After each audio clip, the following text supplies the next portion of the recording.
More and more Canadians spend a lot of time with a cell phone seemingly glued to their heads. But how safe is that? In a moment, I'll be talking with a scientist about the link between our phone use and our health. But first, how much do we even know about what cell phone providers recommend for users? We hit the streets to ask people, where do they keep their cell phone?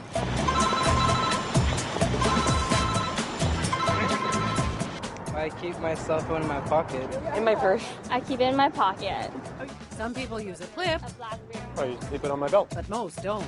I just always keep it in my pocket, or I keep my briefcase or my suit jacket or whatnot. I didn't really have one of those clips. But have they read the fine print in the manuals that come with these phones? No. Just you started using it. Didn't have any time to actually read it. Did they know that a lot of them carry strongly worded advice like this? When on a so small. When using an iPhone near your body for voice calls, keep it at least 5/8 of an inch away from your body. The long-term effect of exceeding RF exposure standards might present a risk of serious harm. I'm shocked. Always wear a rim-approved holster, and if not, maintain a distance of at least 0.98 of an inch from your body. Yep, the Motorola manual has the same advice. Approved clip, eh? Or body harness. So 2.5 centimeters from your body when transmitting. So making a phone call, I have to keep it 2.5 centimeters, so I have to go like this when making a phone call? That doesn't make any sense. So if I want kids, I should keep my phone out over here. Not on the phone, not on the box, but inside the manuals it says, keep your phone away from your body. Why? Are you safe if you don't? We tried to get to the bottom of what those precautions mean. We asked the makers of some of the top-selling smartphones. The safety information outlined in RIM's manuals corresponds with standards followed by Industry Canada. Apple told us iPhone's radio frequency energy is well within the limits set by Industry Canada. But are they safe if we hold them right next to our heads or wear them on our bodies? Industry Canada says that the testing standards are based on numerous scientific studies, and the devices must be tested with the accessories like a holster or clip if the manufacturer provides one. Still no answer to why we're told to hold them away from our bodies. So we take a look at those standards, and it turns out they're based on some assumptions. For example, the tests use a model called SAM. That stands for Standard Anthropomorphic Man. I know I'm not average. I know I'm kind of short for my height, but that seems kind of ridiculous. SAM is based on the size of top military recruits.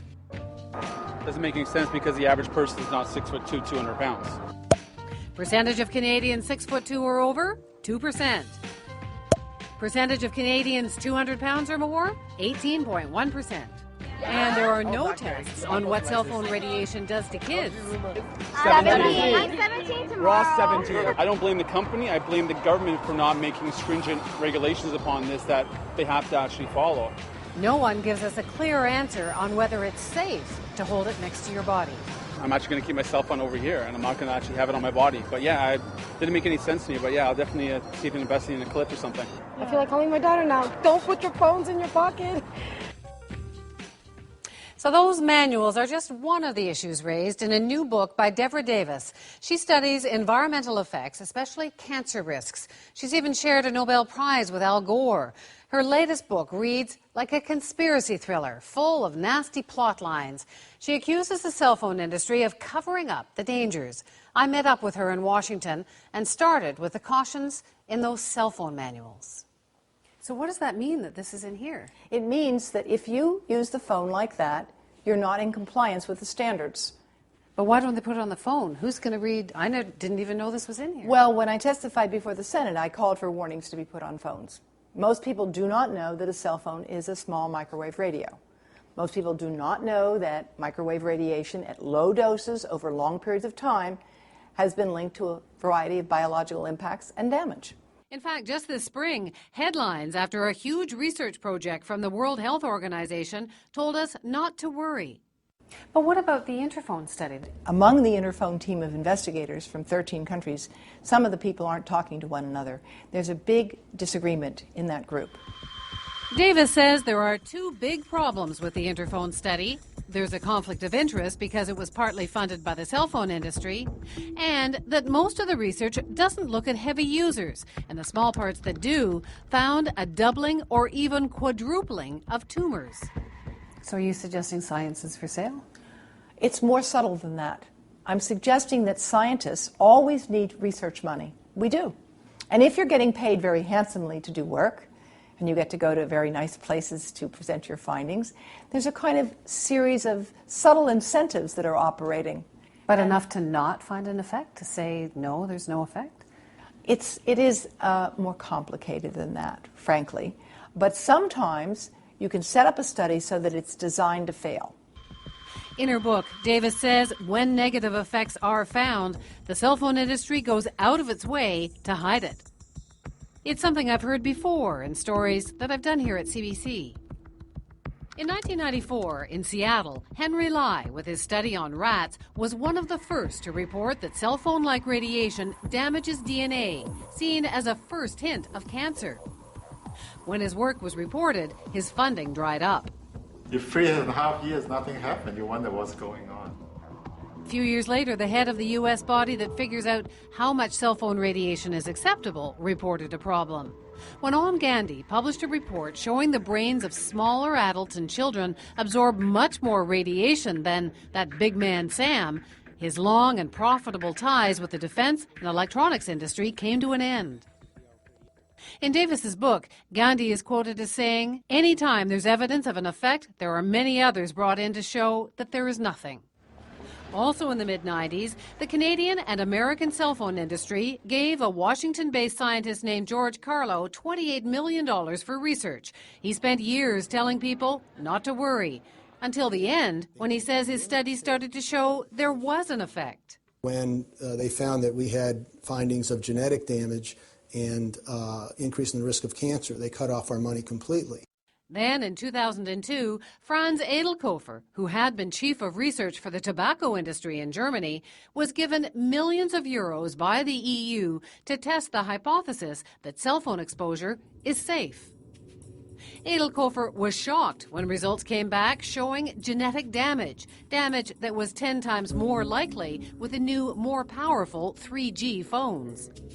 A few months later, Edelkofer was accused of fabricating his results. He's now battling what he calls an industry smear job. We reached him in Munich, Germany. Mobile phone industry has taken over the methods used by the cigarette industry in the United States for many, many years to hide the truth. You're suggesting a massive effort to make negative science go away. It's not that hard. The first thing you do is you don't fund the science at all. It's really tough to do research. And there are lots of important questions we can study. So why would anybody in their right mind want to go into a field that's dangerous to get into? But still, many do. Health Canada says the weight of evidence from animal, cell culture, and human studies does not indicate that the energy emitted by cell phones is strong enough to cause serious health effects. Well, what about cancer? We did our best to find all the lab studies done around the world in the last 2 years on whether there is any link to cancer. We found about 15. Almost half did not find any harmful effect, but a bit more than half did. Check this out. 2 studies from Italy and 1 each from China, Turkey, India, Austria, Croatia, Sweden, and Germany, all showing a biological effect from cell phone radiation. So you're afraid this could be as bad as tobacco? I think it could turn out to be worse than tobacco for one simple reason. We've never had a situation where all people smoked. Today, around the world, almost all people are using cell phones. But cell phones have been around for a long time, and we're not seeing any big spike in brain tumors. That's true, but cell phones have not been around for a long time with heavy use. In fact, 10 years ago, less than half of all Americans and Canadians used a cell phone at all. At all. Now, almost all of us do use them. If it takes 20 years for a risk to become evident in the population, if it takes 30 or 40 years, we won't have proof that cell phones are dangerous in the human population until I'm dead. While there is no huge spike in tumors, there have been small increases reported. We're seeing effects with hearing. We're seeing tumors on the hearing nerve. We're seeing tumors on the cheek.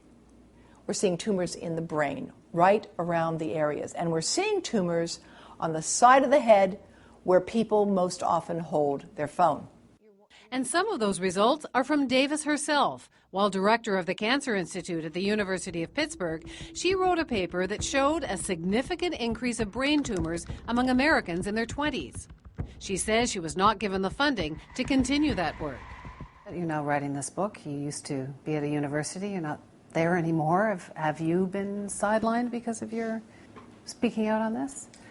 I decided that it would be better for me to leave the university to work on this issue, that it would be better for me to do this work without the constraints that I faced as the director of the Center for Environmental Oncology at the University of Pittsburgh Cancer Institute. Davis stepped down as director of that center last December. The university's strategic partnership with Verizon, the wireless company, continues to flourish. The university didn't want to talk to us about her departure either.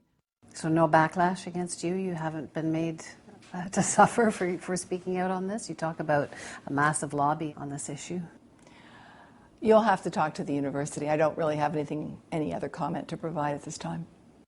But she's not shutting up about cell phones. Because I think this could become the most important public health threat of our generation. I'm a grandmother now. You know, I've been in science for more than 3 decades. I don't have much to prove, but I do feel an obligation to let people know that this is a very, very serious problem, and we had better get serious about addressing it.